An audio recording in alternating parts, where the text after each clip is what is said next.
ఈ రోజు episode explanation గురించి అయితే చూద్దాం. అంతకంటే ముందు మీతైతే ఒక విషయం అయితే పంచుకోవాలనుంది. ఎందుకంటే నాకైతే ఆ విషయం అయితే మీకు చెప్పాలనుంది. నా ఛానెల్‌లో ఎపిసోడ్‌లు అయితే చాలా మంది చూడట్లేదు. ఎందుకు చూడట్లేదో నాకు అర్థం కావట్లేదు. కానీ ఒక విషయం అయితే చెప్పాలన్నాను కదా!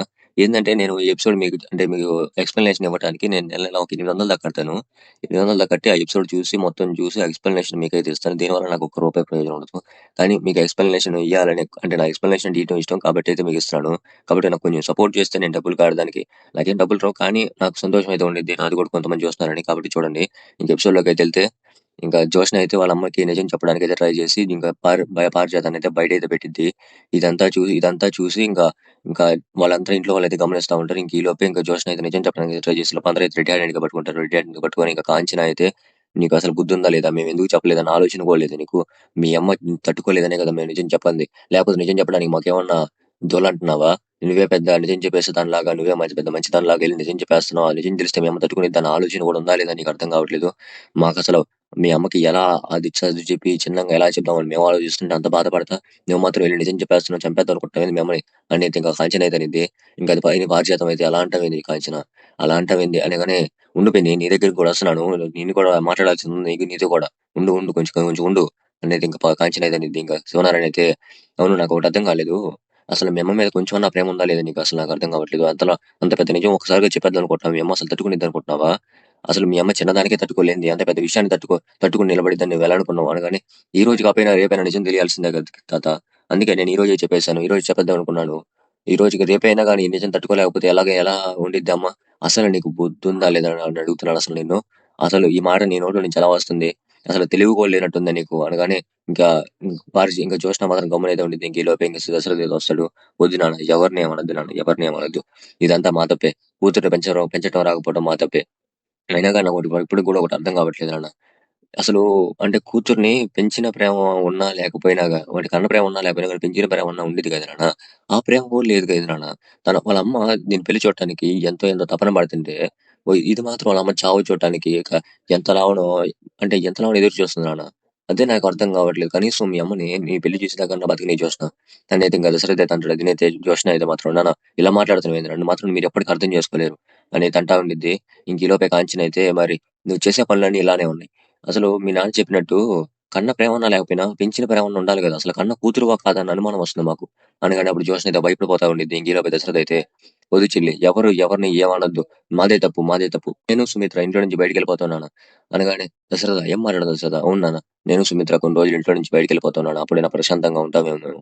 అనేది ఇంక దశరథ అయితే అంటాడు. అదినైతే ఇంకా జ్యోత్స్న మాత్రం ఎవరు వెళ్ళొద్దు. అంతలాన మీకు నా వల్ల ఇబ్బందిగా ఉంటే నేనే ఎళ్ళిపోతాను. వద్దు జ్యోత్స్న అసలేం మాట్లాడుతున్నావు నువ్వు? అనైతే ఇంక శివనారాయణ అయితే అంటాడు. ఇంకప్పుడైతే జ్యోత్స్న మాత్రం ఏం చెప్పలేకైతే గమ్మునైతే ఉండిపోయిద్ది. ఇంకప్పుడైతే ఇంగా అంటే కార్తీక్ అయితే అంటాడు. ఎవరు ఎవరిని ఏమనొద్దు. ఎవరు ఎక్కడికెళ్ళొద్దు. ఇప్పుడు నిజే చెప్పారు కదా! కొంతమందికి తెలిసినయి కదా కరెక్ట్‌గా. కాబట్టి ఎవరు కూడా ఎలాంటి ప్రయత్నం ఇంక నుంచి చేయరు. కాబట్టి మీరేం బాధపడాల్సిన అవసరం లేదు అనేది కార్తీక్ అయితే అంటాడు. ఈ మాట ఇనైతే ఎవరెటోళ్ళు అటైతే ఎళ్ళిపోతారు. ఇంకప్పుడైతే కాంచన అయితే అన్న నేను వదిన్ని చూడాలి అన్నయ్య. ఆ వదిన దగ్గరికెళ్దాం పద అనైతే ఇంకా కాంచన అయితే అడిగిద్ది. అదినైతే ఇంక దశరథ్ అయితే పద ఎళ్దాం అనైతే తీసుకెళ్తాడు. ఇంకప్పుడైతే జ్యోత్స్న అయితే లగెత్తుకుంటూ అయితే పైకైతే వెళ్ళిపోయిద్ది. ఇంకా పారిజాతం అయితే దీనికి ఖచ్చితంగా బుద్ధి చెప్పాలి. దీనివల్ల నేను ఇరుక్కోవాల్సొస్తుంది. అందరూ నన్ను అనుమానిస్తున్నారు. అనేది ఇంకా కాంచన ఇంకా పారిజాతం అనుకోని పారిజాతం అయితే ఇంక జ్యోత్స్న ఎమ్మటైతే వెళ్ళిపోయిద్ది. ఇంకా అంటే కార్తీక్ ఇంక దీప అయితే పక్కైతే వస్తారు. దీప అయితే కార్తీక్‌తో అనిద్ది. బావ నాకెందుకో అనుమానంగా ఉంది. ఇదేదో అనుకోకుండా జరిగింది కాదు బావ. నిజంగా కావాలని జరిగిందే. ఏం మాట్లాడుతున్నావు మరదలా? అదే బావ నాకెందుకో ఇది కావాలని జ్యోత్స్న అమ్మని చంపేయడానికే ట్రై చేస్తున్నట్టు నాకనిపిస్తుంది. మరి అంత దారుణానికి ఒడిగట్టిద్దంటావా జ్యోత్స్న? నేనైతే కార్తీక్ అయితే అంటాడు. అవును బావ. నువ్వు జోష్‌ని చాలా తక్కువ అంచనా ఏస్తున్నావు. జోష్‌ని దేనికి కూడా తెగిస్తది. ఇప్పుడు గనక బ్లడ్ రిపోర్ట్స్ మొత్తం వచ్చి బోన్ మ్యారో మ్యాచ్ అవ్వలేదు ఇదంతా తెలిసిందంటే జోష్‌న కన్న కూతురు కాదు. అలాగే పారిజాతం గారు చేసిన పాపం కూడా బయటపడి చాలా అంటే చాలా పెద్ద శిక్ష వాళ్ళకి పెట్టడానికి ఛాన్స్ ఉండిద్ది. కాబట్టి వాళ్ళు ఇదంతా బయటికి రాకుండా ఉండడానికి ఒకే ఒక్క మార్గం ఉంది. అదే సుమిత్రమ్మ గారిని చంపేయడం. కాబట్టి దానికోసం ఎంతో ప్రయత్నిస్తున్నారు. అనగానే ఇంక కార్తీక్ అయితే జోష్‌న ఆ తప్పు చేసినా గాని పారిజాతం ఆ తప్పు చేయదని నాకెందుకు అనిపిస్తుంది దీప. ఎందుకంటే ఒకవేళ ఇది గనక చేశారంటే ఖచ్చితంగా దాసమామయ్య నిజం చెప్పేస్తాడు. కాబట్టి వాళ్ళు అంత దూరం వెళ్ళరని నేను అనుకుంటున్నాను. ఇప్పుడైతే పనిది అంటే పారిజాతం గారు ఆలోచించినా గాని జోష్న అంత దూరం ఆలోచించదు బావ. అని నువ్వే అంటున్నావు కదా! కాబట్టి ఖచ్చితంగా మాత్రం సుమిత్రమ్మ గారిని చంపేయడానికి ట్రై చేస్తున్నారు. కాబట్టి మనం కొంచెం జాగ్రత్తగా ఉండాలి బావ. అనైతే ఇంకా దీప అయితే అనిద్ది. అప్పుడు కార్తీక్ అన్నాడు. "ఒకటే ఒక మార్గం ఉంది మరదల. అదేందంటే నువ్వు కన్న కూతురుని బయట పెట్టేయడమే." అనగానే నేను కన్న కూతురిని బయట పెడితే అసలు తట్టుకోగలదా? అసలు కూతురు చిన్న తప్పు చేస్తే తట్టుకోలేకపోయిన వాళ్ళు. అలాంటిది అసల చిన్నప్పటి నుంచి పెంచిన కూతురు, కన్న కూతురు అని తెలిస్తే, కన్న కూతురే కాదని తెలిస్తే అసలు తట్టుకోగలదా? అనేది దీపైతనిద్ది. మరి ఏం చేద్దాం మొదలనగానే, అదే నాకు అర్థం కావట్లేదు బావ అనేదనిద్ది. రేపు 2 రోజుల తర్వాత అయితే రిపోర్ట్స్ హాస్పిటల్‌లో అడ్మిట్ చేయాలి. తర్వాత చూస్తే కానీ టెస్ట్‌లు చేయాలి. ఆ తర్వాత గనుక మనం ఏం జరిగినా గాని ఆ పిల్ల మ్యాచ్ అవ్వలేదంటే చాలా ఇబ్బందుల్లో పడాల్సొచ్చిద్ది. జోష్న గురించి పక్కన పెడితే అతను కూడా మనతో కూడా మనకు దక్కదు. అనేది కార్తీక్ అయితే అంటాడు. అప్పుడు దీప అయితే మాత్రం ఏదో ఒకటి చేయాలి బావ అది అర్థం కావట్లేదు. అనేది దీప అయితే అనుకుంటా అయితే ఉండిద్ది. ఇంకా అక్కడి నుంచి అదే కట్ చేస్తే ఇంక శ్రీధర్ ఇంటికైతే తీసుకొస్తారు. దాస్ అయితే శ్రీధర్ ఇంటికైతే వస్తాడు. బావ బావ అనేది పిలుస్తా ఉంటాడు. ఇంకా శ్రీధర్ అయితే వస్తాడు. ఇంకా కావేరి ఇంకా స్వప్న కూడా వస్తారు. ఇంకప్పుడే దాసీది చెప్తాడు నన్ను అందరికి క్షమించండి అనగానే, "ఏమైంది బావ అలా మాట్లాడుతున్నావు? ఏమైంది?" అనగానే, "కన్న కొడుకు చేసిన దానికి కన్న కొడుకు చేసిన దానికి ఆ తప్పు తండ్రిదే కదా బావ! ఎంత మీరు అంటే మీరు ఎంత అభిమానం చూపించినా గాని, ఎంత మీరు మంచోళ్ళైనా గాని, తప్పుని ఒప్పుకోకుండా నేను ఉండలేకపోతున్నాను బావ. నా కొడుకు చేసిన తప్పుకి కనీసం నేను కళ్ళలో కళ్ళు పెట్టి కూడా చూడలేకపోతున్నాను నీ వైపు" అనేది ఇంక ఆ మాట చెప్పి దాసీతో చాలా అంటే చాలా బాధపడుతూ ఉంటాడు. ఇంకప్పుడు శ్రీధర్ అయితే, "నీ కొడుకు చేసిన దానికి నువ్వేం చేస్తావు బావ? అయినా గాని కొడుకుని కంటావు గాని, వాడి తలరాతని నువ్వు కనలేవు కదా!" "అవును బావ నిజమే అది. కొడుకంటే ఎలా అంటే కొడుకంటే ఎలా ఉండాలో చెప్పాలంటే నీ కొడుకుని చూపియచ్చు. కొడుకంటే ఎలా ఉండకూడదని చెప్పాలంటే నా కొడుకుని చూపియచ్చు" అనేది దాసైతే అంటాడు. ఇంకప్పుడు శ్రీధర్ అయితే మాత్రం గమ్మునైతే ఉండి తలాడిస్తూ అయితే ఉంటాడు. ఇంకప్పుడు దాసైతే నాకు కనీసం వాడిని ఎలా పెంచాలని తెలిసినా బాగుండేది బావ. వాడికి కన్నతల్లి లేదని ఎవరికన్నా ఇచ్చేద్దాం అనుకున్నాను. అంటే మొదట్లో నేను పెంచలేనేమో ఎవరికన్నా ఇచ్చేద్దాం అనుకున్నా. తర్వాత కన్న తండ్రి అంత ప్రేమ ఎవరు చూపించలేరు కదా అని కన్న తల్లిలాగా నేను కన్న తండ్రి నేనయ్యే, కన్న తల్లి నేనే అయ్యి పెంచాను వాడిని. అయినా గాని వాడు కొంతకాలం వరకు బానే ఉన్నాడు బావ. కానీ ఇప్పటికిప్పుడు వాడికి ఏమైందో నాకు అర్థం కావట్లేదు. వాడిని మాత్రం నేను ఇంకా బాగు చేయలేను బావ. వాడి బాధ్యత మాత్రం మొత్తం నీకే అప్పగిస్తున్నాను. వాడిని ఏం చేసినా గాని, ఏమనుకున్నా గాని నువ్వే బావ. తల్లుడైనా నువ్వే, కొడుకైనా నువ్వే. అయినా గాని మొత్తం వాడిని నువ్వే చూసి జాగ్రత్తగా వాడిని చూడాలి బావ అనైతే ఇంకా దాస్ అయితే శ్రీధర్‌కి ఆ మాట చెప్పైతే ఇంకా దాస్ అయితే వాళ్ళ కళ్ళలో కలిపెట్టి చూడలేక వాడు ఉండలేక నేను వెళ్ళిపోతాను అయితే అంటాడు.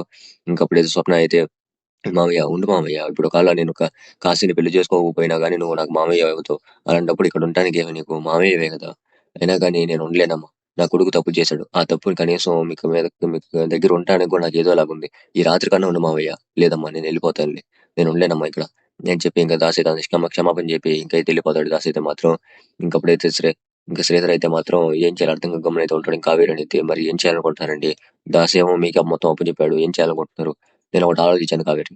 అది మీకేదో సాయంత్రం చెప్తాను. నేను రేపు సాయంత్రం చెప్తానని తనకు అంటాడు. ఇంకా శ్రీధర్ అయితే మాత్రం ఇంకా అక్కడి నుంచి అయితే కట్ చేస్తే ఇంకా వీళ్ళ దగ్గరికైతే తీసుకొస్తారు. ఇంకా సుమిత్ర అయితే పనుకొని అయితే ఉండిద్ది. ఇంకా వీళ్ళ ముగ్గురు అయితే ఉంటారు. కాంచన, దశరథ, శివనారాయణ అయితే ఉంటారు. ముగ్గురైతే బాధపడుతూ అయితే ఉంటారు. ఇంకా కాంచన అయితే సర్ది చెప్పడానికి అయితే ట్రై చేసిద్ది. ఇంకా దశరథకి అయితే సర్ది చెప్పడానికి ట్రై చేస్తానే నేను ఇంకా చెప్పలేకపోతున్నాను నాన్న. ఎంత సర్ది చెప్పాలనుకున్నా నాకు కూడా ఏడుపు ఆగట్లేదు నాన్న. నేను చెప్పలేకపోతున్నాను నాన్న. నువ్వే చెప్పు నాన్న. నేనైతే ఇంకా శివనారాయణకి అయితే చెప్పిద్ది. ఏం చెప్పనమ్మా. కనీసం నా చుట్టూ ఏం జరుగుతుందో కూడా అర్థం కావట్లేదు. సుమిత్రకి ఎవరు ఏం అన్న వార్త నా చెవిలో పడేదాకా నా చుట్టూ ఏం జరుగుతుందన్న విషయం కూడా నాకు అర్థం కావట్లేదు. ఎప్పుడు కూడా నన్ను హడావిడిగా ఉంచిన కోడలు ఇలా పడుకోవటం నాకేం అసలు మనసుకు కూడా రావట్లేదమ్మా. టిఫిన్ తినండి, కాఫీ తాగండి, టాబ్లెట్స్ వేసుకోండి ఇలా.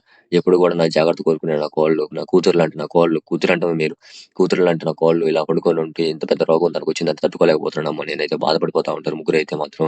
ఇంక ఈ లోపేసి ఇంకా కార్తీక్ అయితే వస్తాడు. కార్తీక్ వచ్చి ఏం చేయాలో కూడా అర్థం కాక అట్టానే ఉండిపోతాడు. కార్తీక్ అయితే క్లోజ్‌అప్ అయితే అసలు ఈరోజు ఎపిసోడ్ అయితే ఇక్కడికైతే కంప్లీట్ అయిపోయింది. నెక్స్ట్ నెక్స్ట్ మీరైతే ఖచ్చితంగా సబ్స్క్రైబ్ చేయండి. బెల్ ఐకాన్ ఆన్‌లో పెట్టుకొని లైక్ చేయండి. చాలా మందికి రీచ్ అయ్యి వాళ్ళకి నచ్చిన సపోర్ట్ చేయడానికి కూడా ఛాన్స్ అయితే ఉండిద్ది.